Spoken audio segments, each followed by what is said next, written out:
Way back in one of my very first episodes when the show was borderline unwatchable, I talked about adaptations. I talked about how games have historically failed to reflect the properties being adapted, that video games didn't so much take the source material and make a game out of it, but force the source material onto a game. So Ghostbusters becomes a third-person shooter, Jurassic Park becomes a tycoon game, and Dante's Inferno becomes that. The Alien franchise as a whole didn't fare much better. An arcade beat-em-up where predators punched aliens to death despite, acid blood. There was that 2D action game that tried to turn Alien 3 into Metroid. And then there were a plethora of first-person shooters, some of which were fondly remembered.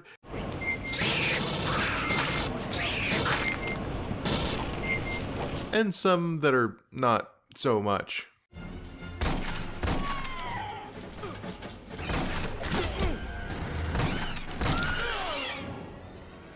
Alien Isolation sort of wants to wipe the slate clean from all of that. Not just of Alien games, but all of the subsequent films and media as well. After decades of fighting Predators and Terminators and, for some ungodly reason, Batman, and after running its franchise into the ground and then running its spin-off franchise into the ground, and after comic books and novels and a line of children's toys... It's the Alien Flying Queen! And her gruesome gorillas! Send in the ultimate space marine, Atax, disguised in his big, bad bug suit! He sneaks in and takes them out! These days, the xenomorph has sort of lost its, alienness.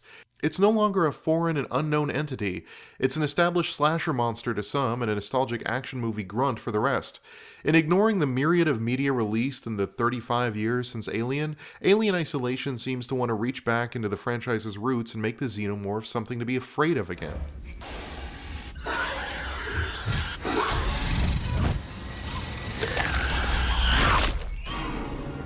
And to do so, it wants to recreate the first film not just with visual and audio design, but with game systems. Well, not the whole film, but part of the film. Namely, this part.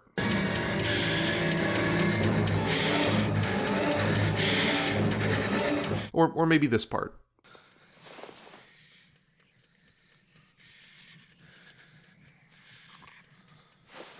And maybe a little of this part.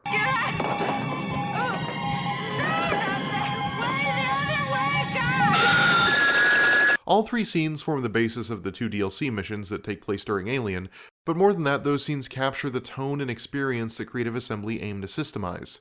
Alien Isolation is, as it turns out, not really a horror game, at least not in the traditional sense. Oh, it's got dark hallways and a few dead bodies and the occasional pop-up scare, but it's not a game about jump scares like Five Nights at Freddy's or a game about grotesque body horror monsters like Dead Space. Superficially, it seems to owe a lot to Outlast, even though both games were in development at roughly the same time. Both are scary first-person games about hiding in lockers and under tables, collecting batteries, horrific death animations, and escaping in vents. But Outlast is a virtual haunted house, a game big on scripted jumps set in a dark, decaying asylum where tortured people with twisted bodies consume each other and sometimes you. The game tried to wring fear out of every dark, grimy, desperate corner of its levels. Alien Isolation, on the other hand, takes place on a relatively sterile, plasticky space station that's comparatively well lit for most of the game. It's really not that dissimilar from System Shock 2 in its tone, and the way that it conveys fear with limited darkness but a whole lot of audio design and player disempowerment. When compared to the gritty, rusted insane asylums of games like Outlast or The Evil Within, Sevastopol Station itself doesn't really seem to engender an inherent sense of terror, and the game seems pretty okay with that. What Alien Isolation achieves instead, and what its mechanics seem designed from the ground up to provoke, is a sense of constant tension. It doesn't make the alien scary by having it pop out of a vent or make a sudden loud noise to startle you. Instead, it wants you to know exactly where the alien is at all times. Keeping track of it visually, or with the motion sensor, or with positional audio is sort of the core mechanic in the game. It's not about eliciting singular, intense adrenaline rushes of fear. It's about simulating the experience of being prey, of testing your fight or flight response for the majority of its duration. And being the hunted is scary, but more than that, it's also demanding and exhausting. Where other horror games have a sense of tension and release that look like rapid spikes from, 4 to 10, Alien Isolation is comfortable holding things steady at about a 7 or 8 for the whole run of the game. Most of this is due to the relentless nature of the alien. The other threats that exist can be dealt with. Humans can shoot you to death nearly instantly, but they're glass cannons. Androids take a ridiculous amount of damage, but they can be overcome with the right tools if you're forced into combat with them. But it's the xenomorph alone that is unkillable. At best, it can only be distracted or scared off into the vents with precious flamethrower fuel. But it's never really gone, and so you have to always be wary about where it is in relation to you.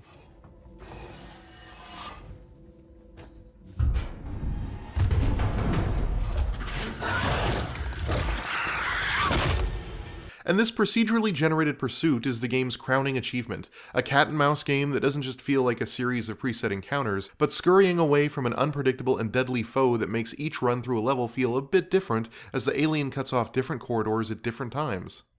And that unrelenting tension is enhanced and emphasized by the other mechanics. The much maligned save system, for example, which actually isn't as bad as some might have you believe. I've always been a fan of save systems being used to provoke player responses, from Animal Crossing to Dead Rising to Resident Evil.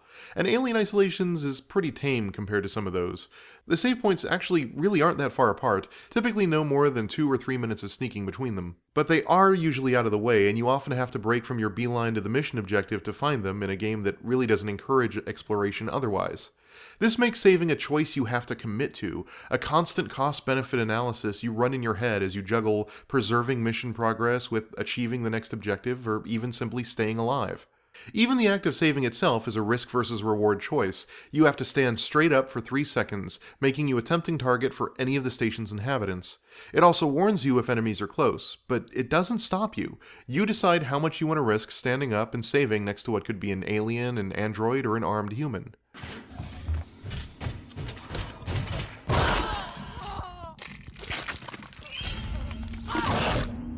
The computer interfaces are also used to force onto the player a constant state of alertness. The game doesn't really pause for these things. As you read about Sevastopol's history or crack a door, you'll hear the alien bumping through the vents or thudding closer.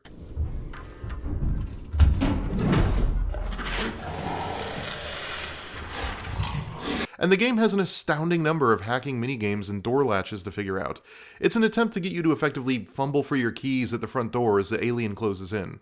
Alien Isolation is very much about observing and reacting to the alien's behavior, and it wants looking away towards a door, computer screen, or save point to feel like a risky dereliction of duty.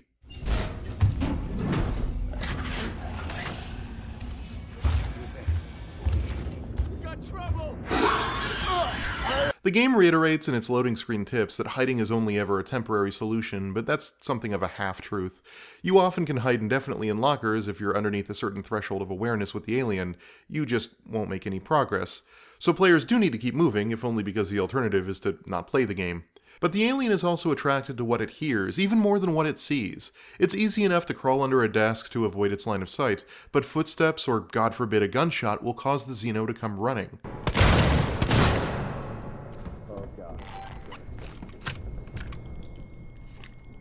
It didn't have to end this way!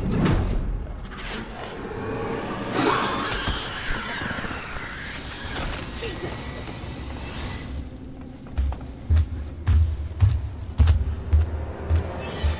And the result is a game that punishes cowering in a corner and running off half-cocked with equal aplomb. It forces the player into a situation where the only realistic strategy is to move forward as calmly as one can, to face that which hunts you in order to survive it. In a real way, it encourages a playstyle that reflects much of what made Ellen Ripley such an awesome hero in the first place. A quiet confidence, a determination bounded by constant risk assessment, a pragmatism that demands we move forward but not recklessly or without a plan. It asks you to be neither a hero nor a coward, but simply a survivor. And on that note, it feels like we finally have a game that systemizes Ridley Scott's Alien with a sincere, scary approach and makes you empathize with the film's protagonist in ways only possible in games. And that's really cool. I don't want to underplay that. The game does a fantastic job of systemizing scenes from Alien, and it does so using AI-driven monsters, clever level design, some gorgeous 1980s retrofuturism, and audio design that should frankly win all of the awards come award season. But then there's the rest of the game. Yeah, 50% of the time you're playing this cat and mouse game with the xenomorph, cautiously peeking around corners with your flamethrower at the ready, and eyeing your motion tracker every few feet, and that feels basically like being dropped straight into Alien. But then there's the other 50%. Take, for example, Amanda Ripley. There's nothing wrong with her on paper. Another tough-as-nails blue-collar space worker thrown into the path of the alien, just like her mother. But, well, First of all, for a game so interested in being a pseudo-sequel to Ridley Scott's first film, it's odd that they'd use a character from a deleted scene of James Cameron's sequel. Amanda Ripley McLaren. Married name, I guess.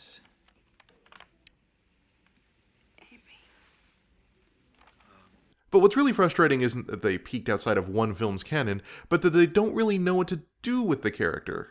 Amanda is working a sector of deep space near where her mother disappeared, still holding out hope that someday she could find some answers. When Samuels arrives and tells her that they found the flight recorder of her mother's ship, she agrees to go with him to Sevastopol in search of closure. And there's tons to work with there, right? Not just a character with clear motivations and a MacGuffin to move the plot along, but a lot of thematic stuff to unpack. The game's called Alien Isolation, so maybe the game itself could deal with the metaphor of Ripley dealing with her mother's seeming abandonment. Could the alien itself be a manifestation of the emotional trauma of those unanswered questions? Or maybe the choice to reference Cameron's Aliens with Amanda Ripley was intentional. That film toyed with themes of motherhood and mother-daughter relationships from the view of the mother, and maybe this game is trying to approach those same relationships from the view of the daughter. Well, the answer is none of those things. The game drops Amanda Ripley's missing mom plot for about 10 hours as soon as you get to Sevastopol Station, and then tersely resolves it in what amounts to a glorified audio log by Sigourney Weaver as Ellen Ripley. Don't worry about me. I'm sure I'll see you very soon. I love you, sweetheart. And since the game tries to keep the first-person perspective unbroken, except for the beginning and end for some reason, we don't even get to see Amanda react. Instead of a quiet character moment with her to at least sell her side of that rather limp attempt at wrapping things up, it's right back to goofy video game action, where a nuclear reactor that looks as ridiculous as the one from Spider-Man 2 is about to explode. This, by the way, is part of why people complain about the pacing of the game. There are moments like Amanda finding out about her mother, or destroying the alien, or contacting the rescue ship, or reaching the AI core that feel like they should mean something. Like all that stress and fear and time you spent achieving that goal was worth something. But there's not really a coherent plot that moves forward. It's a series of causally linked scenarios unified only by that constant stress. So by the 5th or 6th time you think things are going to really start moving now, only to have a new MacGuffin thrown at you at the other side of the ship, you throw your arms up in frustration. Eventually you quit, or you make peace with it. After several hours of ignoring Ripley's character motivations and using its other characters as exposition dumps, quest givers, and objective markers more than, characters, you begin to realize the game's not really interested in telling a story in-game. But interestingly enough, the game is interested in telling the story of Sevastopol Station. It's mostly done via computer terminal readouts and a few audio logs, but it does seem to be where the writers put the bulk of their attention. If Weyland-Yutani is a stand-in for seemingly timeless military-industrial conglomerates, Seegson is a company that reflects a very current economic landscape. The Seegson Corporation invested in Sevastopol as a real estate venture, but it never turned a profit and was forced to begin decommissioning the whole thing. The lack of investment in infrastructure becomes a recurring theme in the gameplay, as elevators, computer systems, and air filtration are all regularly failing. Malfunctioning. Great. What was that, Ripley? Nothing. Just more shit on the station fucking up. The usual. They built low-cost, sentience-free, consumer-level androids, but they were so buggy and off-putting that no one bought them. It offered state-of-the-art laboratory space, but tenants never came. Seegson's been trying to sell that whole outfit for years, along with Sevastopol. No one ever bid, but it means security's still online. Sevastopol Station is basically Space Detroit, a city abandoned by industry watching most of its population move away as its corridors corrode and its systems fail. And that's before the alien shows up. In that light, it's easy to start seeing other ties to these themes of despair. After all, what better metaphor for the burden of an uncertain economy than a constant source of stress you can never fully divorce yourself from, like the alien? And Alien Isolation uses its 70s sci-fi retrofuturism to connect the past with the present. Alien was released in 1979 at the tail end of a decade of recessions and energy crises, and the same year that Carter made his malaise speech. And the original Aliens certainly sympathized with the idea that blue-collar workers bear the brunt of corporate machinations far beyond their control. One gets the sense that the writers think that Amanda Ripley's fate isn't what we should be concerned with after all, but Sevastopol itself, a society pushed over the edge by the alien, but brought to the edge by its own devices. I doubt that any of this is intentional, but I do think the game hits a nerve. It resonates thematically on this note, whether it meant to or not. The story of Seegson and Sevastopol, combined with the angst of the gameplay, all tap into a socio-economic anxiety that seems almost pervasive today. Unfortunately, the game takes almost all of the goodwill it's earned, and in the last few hours of the game flushes it more or less down the toilet. Stay with me, this is going to get a little ranty. First, while the game was heavily marketed as having a singular alien in reference to the first film, and in fairness, levels only have one alien active at a time, it turns out that the alien has started a nest all by its lonesome under the nuclear reactor that powers the station, just like in Aliens, except without the queen. Because I guess they like how warm it is under nuclear reactors? I don't know. And wait, so the alien in Alien Isolation is an aggressive worker that's reproducing in the absence of a queen? Would that make it a Gamergate? Anyways, the nest gets the same explanation as the eggs do in Alien 3, which is to say there is no explanation. But where there are eggs, there are facehuggers. And in fairness, these are probably the best facehuggers to ever appear in a video game, although that's maybe not saying too much. After putting in all the work to systemize the alien interaction and avoidance systems, though, the facehuggers are just insta-death machines that poof out of existence when you hit them with a space wrench. Also, acid for blood isn't a thing with them anymore, I guess.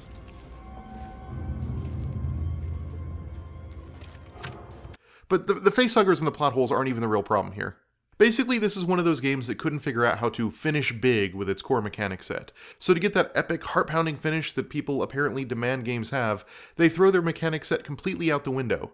The last hour or two of the game is a completely linear adventure full of autosaves and a big emphasis on scripted first-person platforming segments.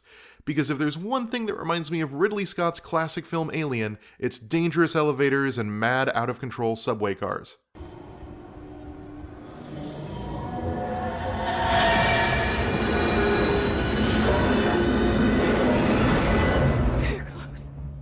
Finally, you escape, and in what is somehow both grotesque content reuse and the most pained nod to the original film this game makes, you override the locks and free Amanda's ship using the same interface that Ellen Ripley uses to blow up the Nostromo.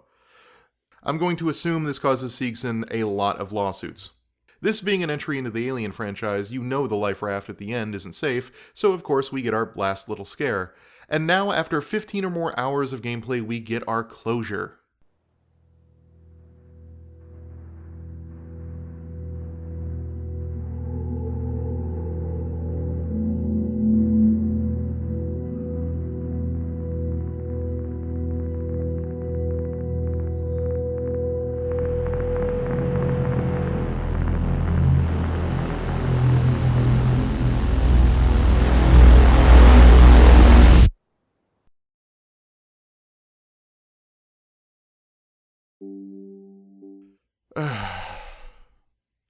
Have I mentioned that this game doesn't seem to care at all about its characters or have any interest in telling a story?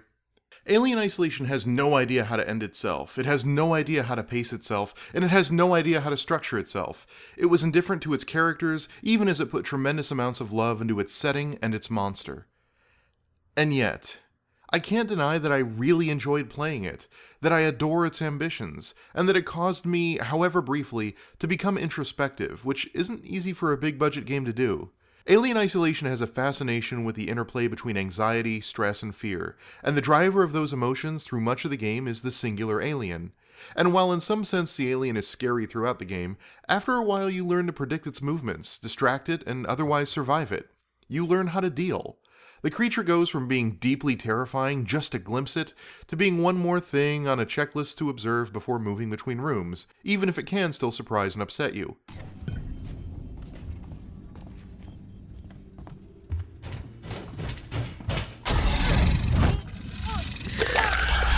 You don't stop being tense, but you do stop thinking about how you're tense, because you develop a system for working around the alien. And that creeping numbness to Alien Isolation's emotional toll made me reflect on how readily and how easily we internalize burdens of anxiety these days. After more than a decade of terror threats, wars, economic collapse, rising economic inequity, and in the face of shorter-term issues like Gamergate, the world of 2014 is the world of, oh, so this is how things are changing for the worse from now on. Okay. I think there's a resignment to a worsening world today, and the mechanics of Alien Isolation reflect that. The source of your stress can't be fought, or killed, or beaten. And unlike her mother, Amanda Ripley doesn't really save her pet, defeat the alien, and fly off in her escape shuttle. She just barely survives being blown out of an airlock. Because today you don't really win the battles with what gives you anxiety. You just endure. And I think that might be the saddest thing I took away from the game, but it's also what hit me the hardest.